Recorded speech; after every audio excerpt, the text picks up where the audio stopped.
Just fold that out. Fold that one out. Got yourself a sawhorse. Woo, yeah! It is now day 2 of the simple suspended climbing wall build. It's looking awesome, but I have a problem. There's some sawhorses. That's being a temporary sawhorse.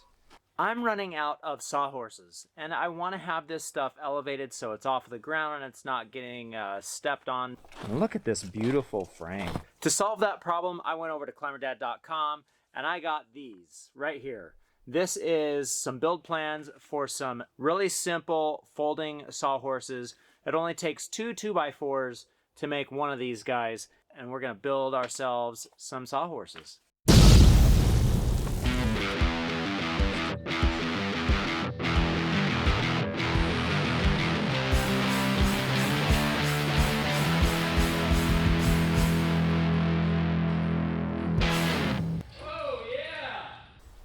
That's it for the cutting. Now I'm going to connect these 2 legs together. So I've got 1, 2, 1, 2. There's sets. I'm going to connect them together just to make it a little bit easier going forward. It's got to be matched up perfectly.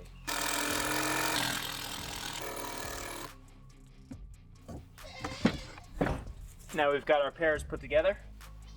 Let's see, 1 inch.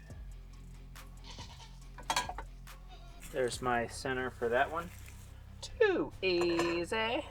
Now, it would actually be really nice if we had a compass. Let me go look for something. So I didn't find a compass, but I found this little scrappy bit of wire. So what I'm gonna do is I'm gonna use this to create my pattern, my circle. That's all we need. Okay, I guess we're not done with cutting. That's really just to save some time when we're sanding this down into the radius.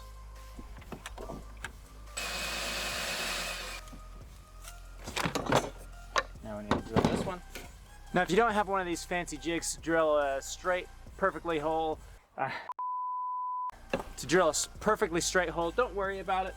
Just do one at a time. So mark it out, drill one, mark it out, drill the next one, you know. That way there's less chance of you messing it up. I learned that the hard way. Life is not dark. This next part, you do not need a benchtop sander, but it is way easier if you have a benchtop sander, and I just happen to have one, so I'm gonna use it. All we need to do is make this radius that we drew on there with the wire a reality.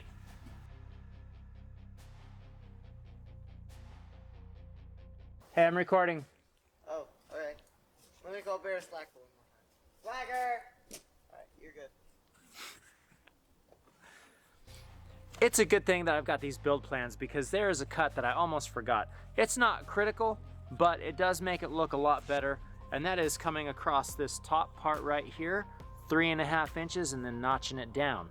That's so it looks nicer when the top board is on.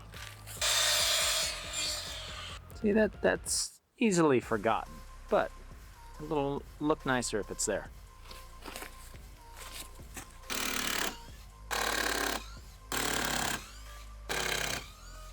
Oh shoot, I cut the wrong side. Not as good.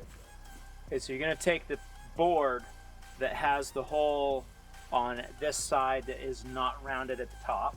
It's super important that this joint is strong, so we're gonna glue the heck out of it.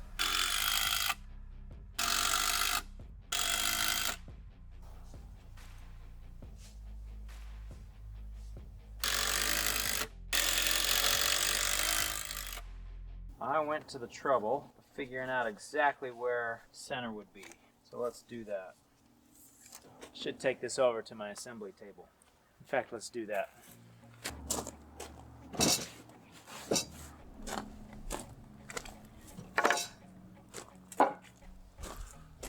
Storm's coming in. And we want to have this glued as well. The less movement that this has, the better.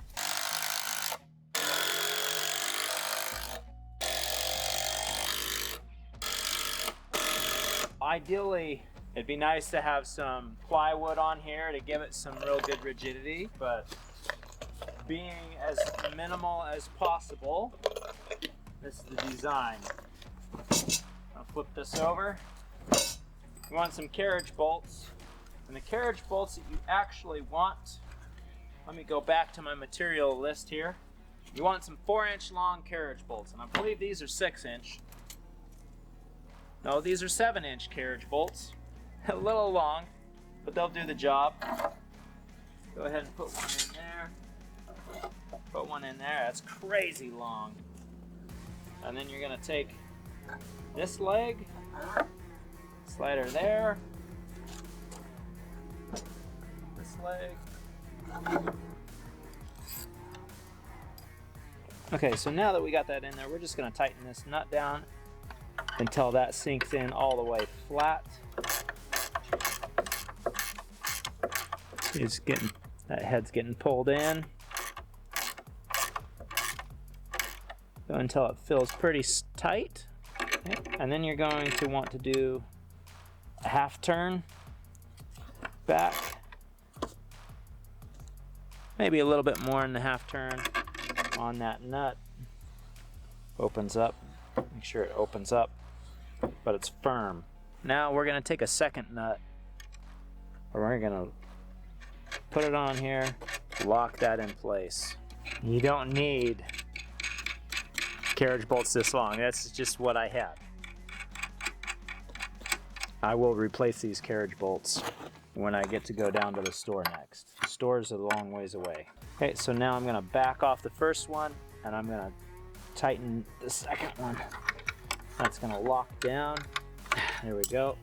Make sure this opens up nice and smooth, but it's still firm. So it's folded down. Then to use it, just fold that out. Fold that one out. Got yourself a sawhorse. I think it's pretty sturdy.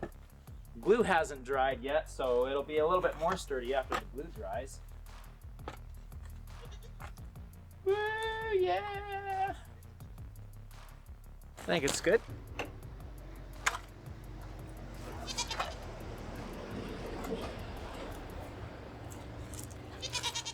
Now the good thing about these sawhorses versus the metal folding sawhorses is that this is softer. It's not going to damage your project that you're working on.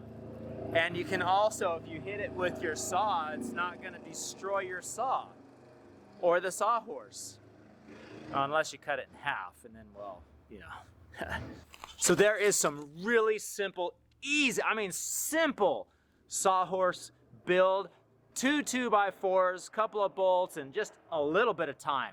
Not much time at all, especially if you have a chop saw and a benchtop sander. That makes it nice. If you are looking for some easy folding sawhorses that you can build, go to ClimberDad.com and check out these build plans. It'll help out the channel, those purchases, and I really appreciate it. Thanks for watching all the way to the end. I'll see you next time, right here on Climber Dad.